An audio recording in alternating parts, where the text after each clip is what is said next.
এরকম বৃষ্টিমুখর রাতে গরম গরম খিচুড়ি, আর কি কিছু লাগে? মাংসের চর্বি দিয়ে খিচুড়ি রান্না, আর তার সাথে কাঁচা মরিচ, কাঁচা পেঁয়াজ। এই হলো আজকে রাতের খাবার। রান্নাটা একটু শেয়ার করি আপনাদের সাথে। কিছুটা মুগ ডাল নিয়ে নিয়েছি।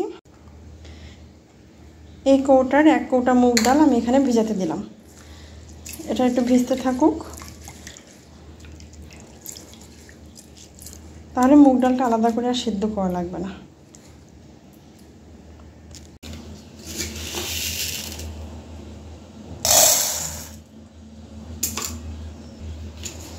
এবার মুসুরের ডাল আর চালটা ভিজাতে দেব। মুসুরের ডাল নিয়েছি এই পটের 2 পট, আর চাল রাইস কুকারের এই পটের 1 পট।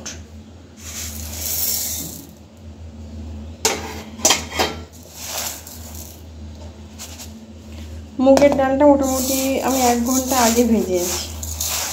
আর এবার মুসুরের ডাল আর চালটা আধা ঘন্টার মতো ভিজিয়ে রাখবো, তারপর রান্না শুরু করব। এবার রান্নাটা বসিয়ে দেব। তো আগে কড়াটা ভালো করে গরম হয়ে গেছে, আমি দিয়ে দিলাম বেশ কিছুটা সরিষার তেল। খিচুড়িটা আমি রান্না করব গরুর মাংসের চর্বি দিয়ে, সেই জন্য তেলের পরিমাণটা একটু কম করেই দিয়েছি। আর এবার তেলের ভিতর দিয়ে দিয়েছি কিছুটা পেঁয়াজ, সেই সাথে দিয়ে দিলাম একটু লবণ। এবার পেঁয়াজ আর লবণটা একটু ভেজে নেব কিছুক্ষণ। পেঁয়াজ আর লবণটা ভাজা হয়ে গেছে, এখানে কয়েক কোয়া রসুন আমি দিয়ে দিলাম।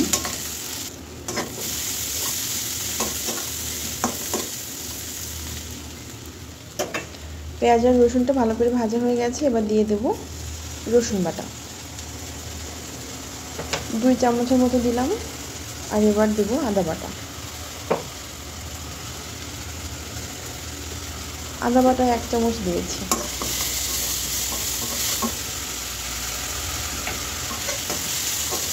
দিয়ে মশলাটা একটু নেড়ে চেড়ে নেবো কিছুক্ষণ। এবার আমি গুঁড়া মশলাগুলো অ্যাড করে দেবো। এখানে দিচ্ছি লবণ, হলুদ,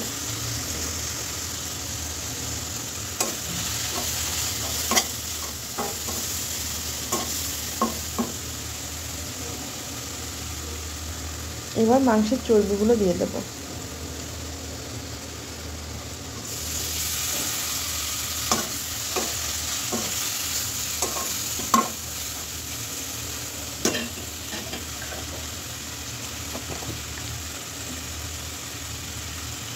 এবার দিয়ে দিলাম জিরা গুঁড়া, আর দিয়ে দেব ধনিয়া গুঁড়া।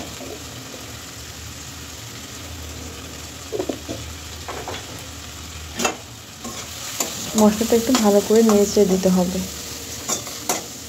কয়েকটা কাঁচামরিচ একটু কেটে দিয়ে দিলাম।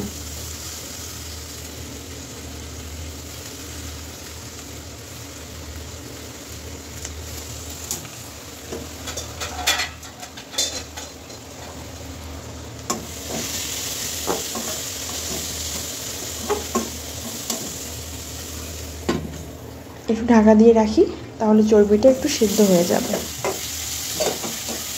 একটু পরপরই কিন্তু নেড়ে চেড়ে দিতে হবে, তা নাহলে তলায় আবার লেগে যেতে পারে।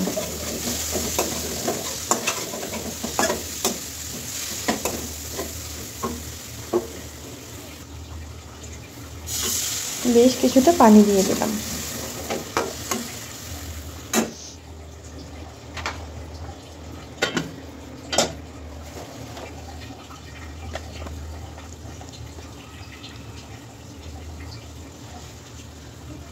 আমি গোটা গরম মশলা দিতে ভুলে গিয়েছিলাম, এখন আর গোটা গরম মশলা দিলাম না, একটু গরম মশলা গুঁড়াই দিয়ে দিলাম। ওদিকে শুরু হয়ে গেছে বৃষ্টি, তো রান্নাটা আস্তে আস্তে হোক, আমি একটু বৃষ্টি দেখে আসছি।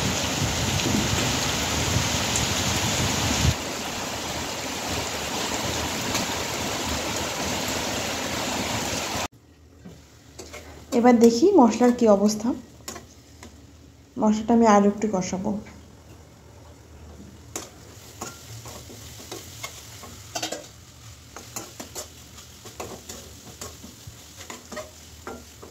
অনেকক্ষণ ধরে মশলাটা কষিয়ে নিয়েছি। এবার মুগ ডাল, মসুর ডাল, চাল, আলু সব একসাথে দিয়ে দেবো আমি। দিয়ে বেশ অনেকক্ষণ ধরে এটা একটু ভেজে নেব।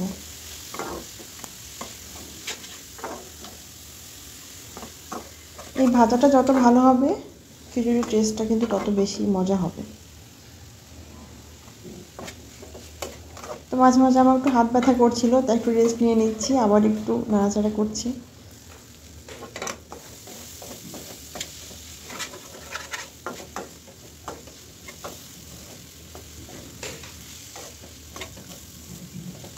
কষানো হয়ে গেছে, এবার দিয়ে দেবো পানি। পানিটা একবারেই দিয়ে দিলাম।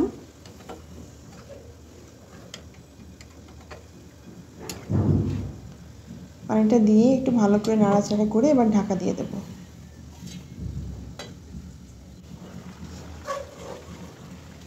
এবার দেখবো চাল ডালটা সিদ্ধ হলো কিনা। মুগ ডালটা নিয়ে আমি একটু ভয় পাচ্ছি, কিন্তু না, সিদ্ধ হয়ে গেছে।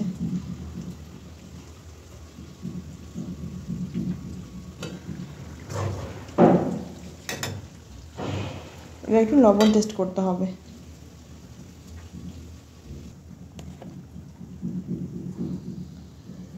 তো খিচুড়িতে কিন্তু পানি একদমই কমে গেছে। আমি এখন 2 চিমটি একটু গরম মশলা উপর থেকে দিয়ে নাড়াচাড়া করে চুলাটা বন্ধ করে দেবো।